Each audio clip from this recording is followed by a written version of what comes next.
ఇక చరణ్ అంటే నాకు ఒక కొడుకులు అంటడం అనుకోవచ్చు, ఎందుకంటే మా అన్నయ్య చిరంజీవి గారు.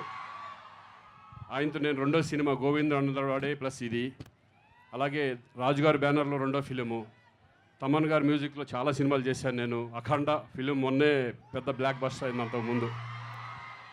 నాకు ఎప్పుడూ ఒక డ్రీమ్ ఉండేది, అంటే మా అందరికీ ఒకటి ఏంటంటే ఒక మంచి విశ్వనాథ్ గారి సినిమా చేయాలని, బాపు గారి సినిమా చేయాలని, అలాగే శంకర్ గారి సినిమా చేయాలని కూడా మాకు అందరికీ ఒక కళ ఉండేది.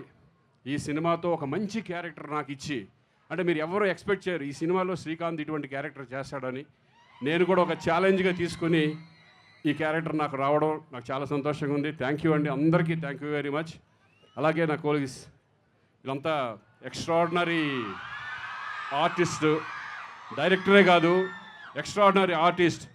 ఈరోజు మనందరం చూస్తున్నాం, ఈరోజు మన తెలుగు ఇండస్ట్రీలో ఒక